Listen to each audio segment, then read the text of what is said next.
We are the American Legion Department of New Jersey. Be the one. For the report of rehab and general services. And the DSO. Go for it, Eddie. Sorry, go over. Good morning. I'd like to begin by thanking Commander Jackson for the appointment to this committee. I'd like to also thank all the post-service officers and county service officers for all their endeavors. As you know, throughout this past year, VA has been having a lot of difficulties with staffing and financing and everything else. But as the National Vice Commander had stated, that the American Legion has been at the forefront, and that comes down to the boots and grounds. And I really appreciate the fact that our post-service officers and our county service officers stepped up. And we had a great year this year. We intend to keep moving forward with this. And that's the report on that. The whole report's written in the booklet. And the service office in Newark itself had a very busy year, and we were very productive in recovery of benefits and everything like that. And I'd like to say thank you to my assistant, Judith Morales. She does an outstanding job, and thank you. And that's my report.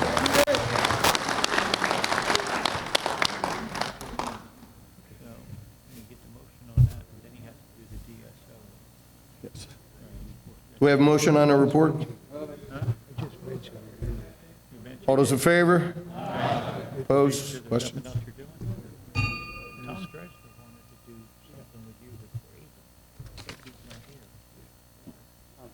You're going to do the other report. Do it later. You didn't vote? Do it later, Okay. but we need to decide this, yeah. We're still waiting on a couple guests.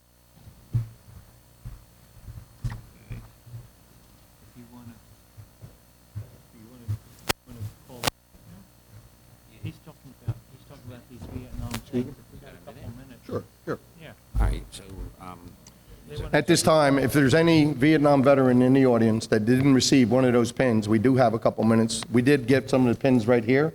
If you'd like to come up, we could make sure that we could get that presented. is that it?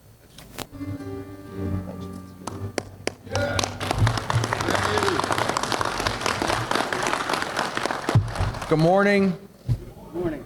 Good to see you, Roger. Good morning to, I'll say, Legionnaires, fellow Legionnaires. As Commander Jackson, I wish to thank you for the invitation to join you once again for the department convention. It's a beautiful day in Wildwood, so I appreciate everyone who's in here to listen to us talk about state-delivered veterans benefits, programs, and services. My name is Vincent Salamino. I am a Legionnaire, a proud member of Post 23. Where's Monmouth County? There's my commander, Ed Popolowski. Commander, good to see you. We had his installation last week, Monmouth County. It was a great night, and Ed, thanks for your leadership of our post. I have also the privilege of serving as the Deputy Commissioner of Veterans Affairs for the New Jersey Department of Military and Veterans Affairs, as well as the Administrator of Veterans Affairs for our state. Fancy way of saying I'm a veteran and I'm doing my best to work, like all of you, at the tactical level to help Garden State service members, veterans, and their families access the benefits, the programs, the services that each of us and our spouses have earned through our service. Earned is an important word.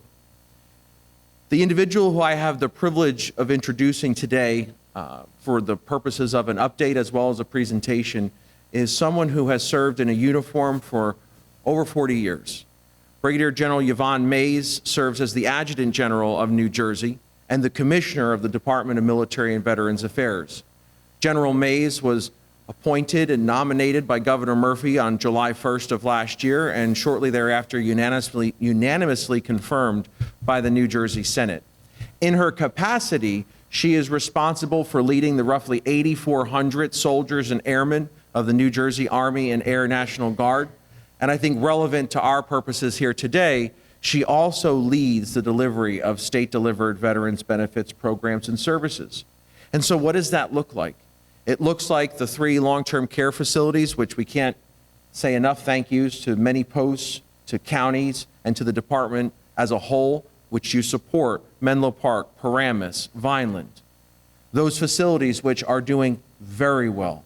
Paramus last year was upgraded to a 5-star facility, the highest ranking that a facility can achieve from the Centers for Medicare and Medicaid Services. Vineland, just this year, was upgraded to a 5-star facility. Again, the highest ranking. And we've got some work to do in Menlo Park in terms of achieving that ranking, but we're on track. The last survey or inspection conducted by both the VA and the New Jersey Department of Health, there were 0 clinical deficiencies at Menlo Park. And our goal is constant and never-ending improvement there, but also in our transitional housing facilities at Veterans Haven North and Veterans Haven South. I actually believe you'll have the opportunity tomorrow to see the very, and we're very grateful for it, Commander, the great Commander's Project that results in transportation for our veterans who live at Veterans Haven North. It's coming down, I believe, Friday morning. The Havens continue to house veterans, and our department is partnering with the New Jersey Department of Community Affairs to implement Bringing Veterans Home, which, if you remember anything that I say today, besides how outstanding my boss is, and please, I'm on the clock, but if you remember anything else, it's that right now the state of New Jersey is embarking upon, I believe, the most important thing that we'll achieve as a state in this decade, and that is to take the population of homeless veterans and bring that number to effectively 0. And what does that mean? Oh, I'll clap for that. And what does that mean? It means that for years, and I saw Bob Luby right there, past Department Commander Bob Luby, for many years, the VA, the state, veteran service organizations were working kind of in a patchwork ad hoc system. It means in many cases, posts like the ones that you represent were stepping into the gap on a Friday evening when they meet a veteran who is homeless or couch surfing and helping them get into a hotel. Well, about 12 months ago, the state of New Jersey got some smart people in a room. I'll take credit for their work, but they're a lot smarter than me. And they said, here's how we track homelessness in our state. Here is how Philadelphia got to functional 0, which is the term we use where we're never going to end homelessness, right? Where people are always going to struggle and find themselves there. But how do we get the current population down to here? And then how do we move forward? And so our goal by July 1st of 2026 is to continue to surge vouchers, which we have. There's over 2,000 vouchers just dedicated for veterans as a result of the Bringing Veterans Home program. Case management, counseling, right? So that we're not just giving someone the keys to an apartment and saying, good luck, God bless, but helping them on that journey. And ultimately, by July 1st of 2026, we want to make sure that the flash to bang, if you will, as they say in the military, the time between us learning of a homeless veteran and getting that homeless veteran into stable housing, permanent housing, is 30 days. We want to see that number go below 30 days.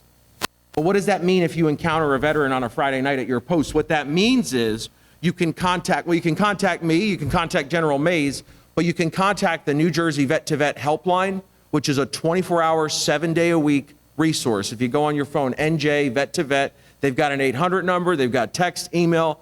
My expectation is that within hours, one of the outreach teams from the Bringing Veterans Home program, which I'm talking about, will be in touch with you. And where I could use your help, to the commander, to the leadership, to every leader in here, is if they are not in touch with you in hours, you need to let us know.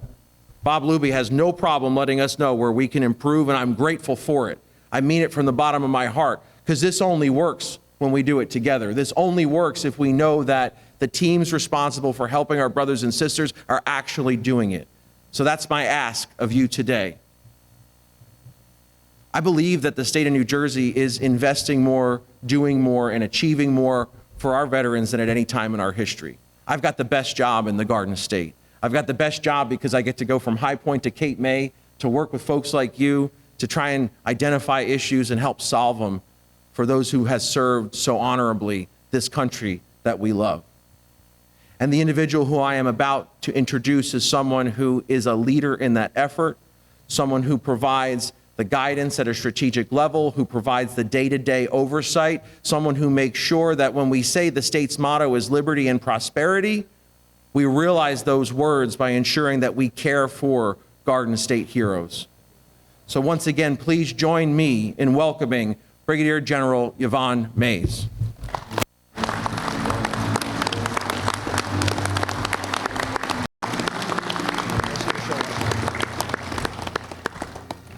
Good morning.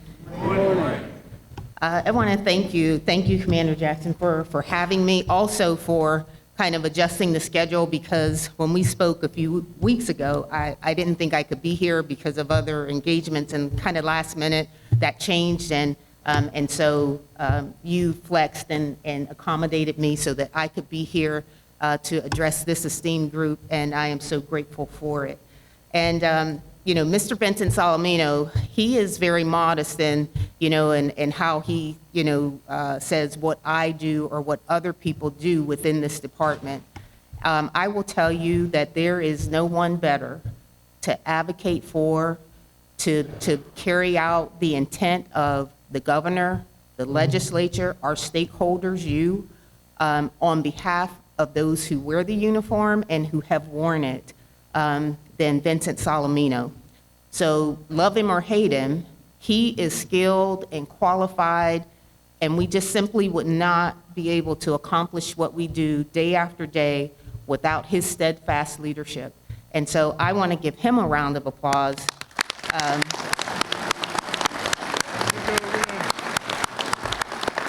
He is truly a force multiplier within the Department of Military Veterans Affairs, and he's also serves as an engineer in the Army National Guard. He did not share that, but he is quite busy. But veterans and taking care of veterans, their families, it is a passion. You could ask him about any issue, and he can speak to you right from off the top of his head, because when people say, you hear people say, it's the first thing I think about, it's when I get up, last thing before I go to sleep, and sometimes I'll be like, yeah, is it really? But for Vincent, I absolutely believe that, because my phone rings in the morning and at night, and it's usually a veteran's issue. So we are so blessed to have him. So once again, good morning. Ladies and gentlemen, the families and friends, and most especially our veterans. On behalf of Governor Philip Murphy, the more than 8,400 8,400 soldiers and airmen of the New Jersey National Guard, and the entire team at the New Jersey Department of Military and Veterans Affairs, it is an honor and privilege to join you here in Wildwood for the New Jersey American Legion Convention. And today we gather not only in celebration, but in deep appreciation of a legacy more than a century in the making. Since its founding in 1919, the American Legion has stood as a pillar of strength for veterans across this country, advocating, serving, and leading. And you have done more than honor the service of veterans, you have empowered it. From the original drafting of the GI Bill to your relentless advocacy for improved health care, survivor benefits, and support for families of the fallen, the American Legion has been a constant force for good. But your work is not confined to history. It's alive and active across New Jersey right now in our communities. And in nearly every county and town, Legion posts are hosting food drives, providing emergency assistance to veterans in crisis, organizing community cleanups, mentoring students through Boys State and Girls State, and offering scholarships to future leaders. You're providing funeral honors, supporting Gold Star families, helping homeless veterans find shelter, and offering compassion when it's needed the most. You do all of this quietly, without fanfare, because service doesn't end when the uniform comes off. Your impact stretches beyond veterans and into the heart of every community. You coach Little League teams, you sponsor American Legion baseball, and open your doors when disasters strike.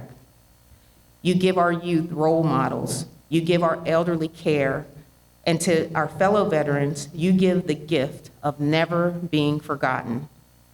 This year and next year, we mark powerful milestones in American history. We commemorate 50 years since the end of the Vietnam War, a war that claimed over 58,000 American lives and more than 1,500 sons and daughters of New Jersey. And to our Vietnam veterans with us today, your service was courageous, your sacrifice was immense, and your return was met too often with silence.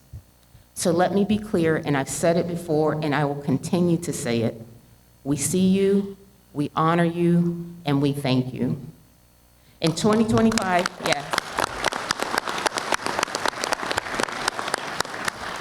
In 2025, we'll also celebrate the 250th anniversary of the United States Army. This, absolutely, huh? This will defend. The motto born in 1775 remains the promise of the New Jersey National Guard today.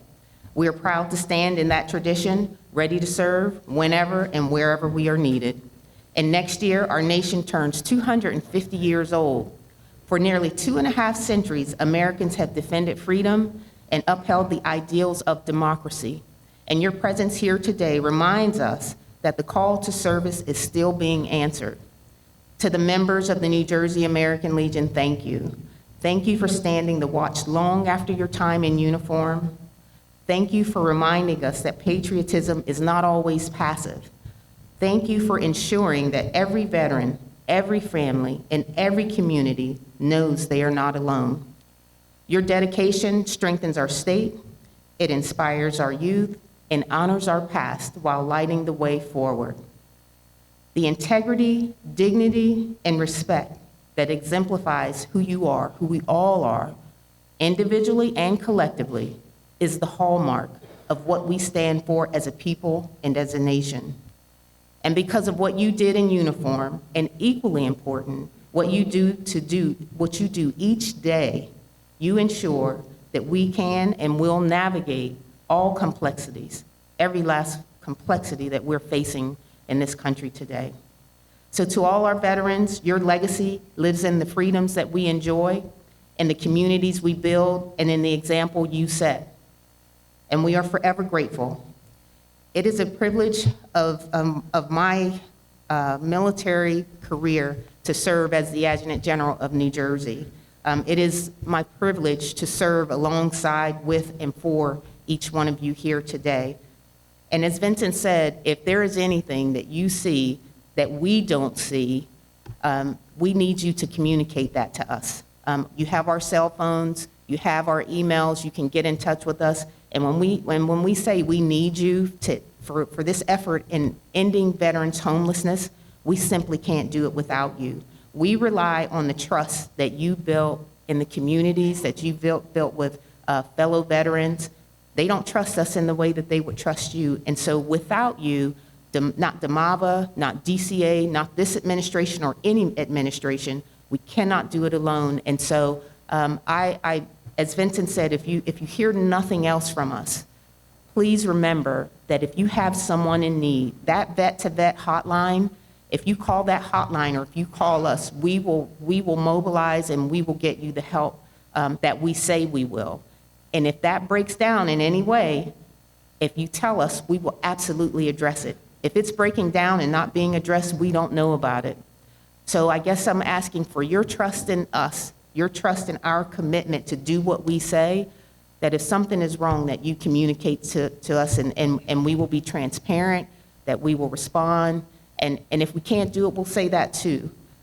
So again, I thank you for the opportunity to come here and address you and be a part of this conference this year. And I'll ask that the good Lord continue to bless you, bless all of our veterans, all of our families, the American Legion, the great state of New Jersey, and the United States of America. Thank you so much.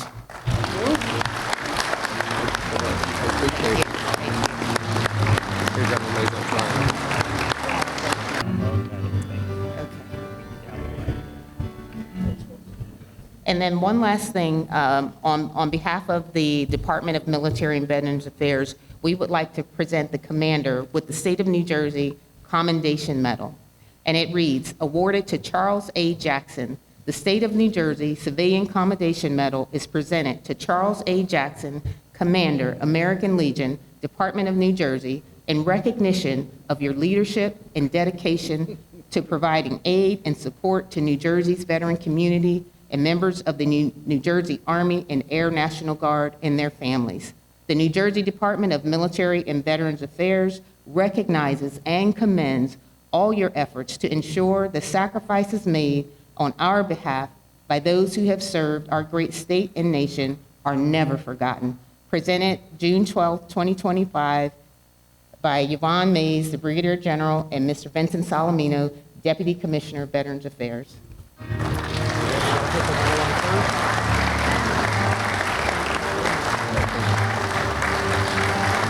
Thank you for always being there, and congratulations on a great year. sir. Thank you, sir.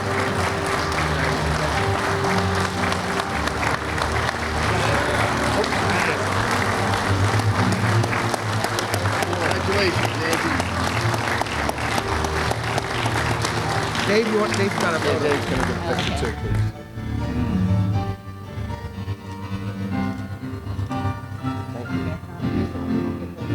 No, thank you so much. Again, congratulations. Thank you for your leadership. For your support. We are the American Legion Department of New Jersey. Be the one.